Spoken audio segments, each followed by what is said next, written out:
Perubahan cuaca yang tidak menentu belakangan ini berdampak pada meningkatnya kasus infeksi saluran pernapasan akut (ISPA) di wilayah Kabupaten Pekalongan. RSUD Kraton mencatat adanya lonjakan pasien ISPA sejak bulan Mei 2025 dengan jumlah kasus mencapai ratusan pasien hingga September. Dokter spesialis anak RSUD Kraton, Dr. Marina Ratnasari, SPA, mengungkapkan bahwa peningkatan kasus ISPA banyak terjadi pada pasien rawat jalan, terutama anak-anak usia 1-4 tahun. Kalau dilihat dari datanya, sejak awal tahun hingga September ini memang ada peningkatan. Paling menonjol mulai bulan Mei, ujarnya, Kamis, 30 Oktober 2025. Menurut Dr. Marina, kondisi cuaca yang berubah-ubah menjadi salah satu faktor yang mendukung penyebaran virus penyebab ISPA. Musim kering, panas di siang hari namun dingin pada malam hari membuat virus lebih stabil dan mudah menular, apalagi di lingkungan yang padat seperti ruang kelas atau rumah dengan banyak penghuni, jelasnya. Selain faktor cuaca, daya tahan tubuh dan asupan nutrisi juga berperan penting. Ia mengimbau masyarakat untuk menjaga kebersihan diri, terutama dengan rajin mencuci tangan sebelum makan dan setelah beraktivitas di tempat umum. Anak-anak juga perlu menjaga daya tahan tubuh melalui pola makan bergizi dan aktivitas fisik yang cukup, minimal 90 menit per minggu, tambahnya.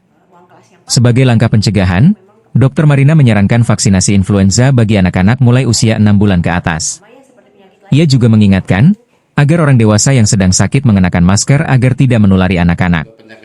Kalau anak sudah menunjukkan gejala seperti demam, batuk, atau nyeri otot, sebaiknya istirahat di rumah dan segera periksa bila demam tidak turun setelah 2 hingga 3 hari, terangnya.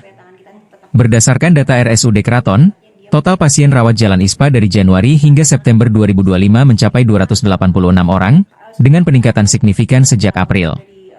Sementara untuk pasien rawat inap, jumlahnya masih relatif stabil.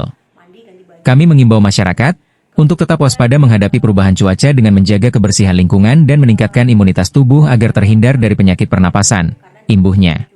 ISPA maksudnya infeksi saluran pernapasan akut ya. Memang ada peningkatan kalau kami lihat dari datanya itu dari 2025 ini, dari awal tahun sampai bulan September ini memang mengalami peningkatan, terutama mulai di bulan Mei ke sini. Nah itu sudah mulai naik, terutama di kasus yang rawat jalan. Biasanya faktornya apa sih, Dok?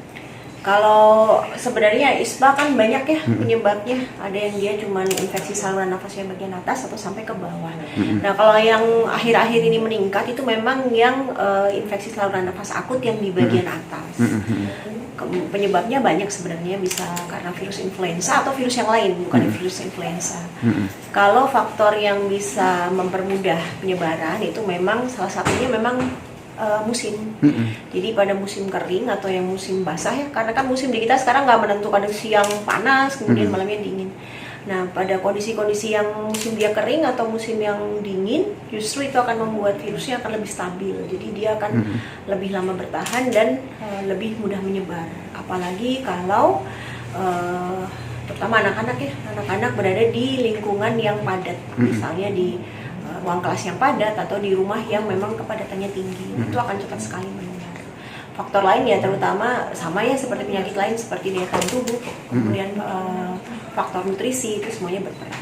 Dan secara umum sama ya kita jaga supaya tangan kita tetap bersih, karena kan virus ini kan sifatnya dia menyebarnya lewat udara. Jadi usahakan tangan kita tetap bersih, sering cuci tangan terutama sebelum makan ya. Setelah kita kontak dari tempat-tempat umum, anak-anak terutama misalnya dari playground, usahakan dia mandi, ganti baju, cuci tangan. Kemudian nutrisi kita harus jaga, berikan mereka nutrisi yang cukup ya, karena dengan nutrisi yang cukup daya tahan tubuh kita juga akan kuat. Jangan lupa imbangi juga dengan aktivitas fisik yang cukup ya. Anak-anak tetap harus mendapatkan aktivitas cukup. Kalau bisa dalam 1 minggu mereka minimal 90 menit untuk aktivitas fisik yang sifatnya sedang.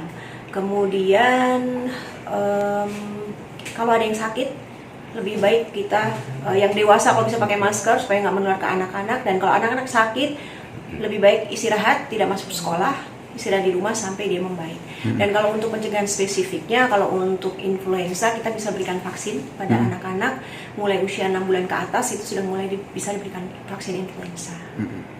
Pertolongan pertama, 1 boleh diberikan paracetamol sesuai dengan dosisnya ya, sesuai dengan berat badan kalau memang suhunya sudah di atas 38 derajat. Yang kedua, berikan dia cairan yang cukup. Jadi kalau anak sakit jangan lupa takar aja tuh di botol atau tumblernya, dia sehari harus habis sekian gitu. Nah, jumlah cairan yang cukup itu nanti harus disesuaikan dengan usia dan berat badannya. Kemudian tindakan pertama yang lain tadi istirahat cukup, evaluasi kalau sampai 2-3 hari demam tetap tidak turun, lebih baik dibawa periksa. Inap itu dari total ya, dari Januari ke September ini itu rawat inap sekitar hampir 300 orang, 286-an orang 200. untuk rawat inap, dan itu mulai menanjaknya setelah bulan April dengan dominasi paling tinggi itu di usia sekitar 1 sampai 4 tahun. 1 Di sampai 4 usia itu usia anak ya, bayi 1 sampai 5 tahun itu yang tertinggi angka kejadiannya. Untuk yang rawat inapnya itu masih relatif nggak melonjak, masih stabil dari Januari ke September tadi dihitung sekitar 40 kasus untuk yang infeksi saluran nafas akut ya, tapi kita nggak di situ datanya nggak bedakan dia infeksinya yang bagian atas atau bawah.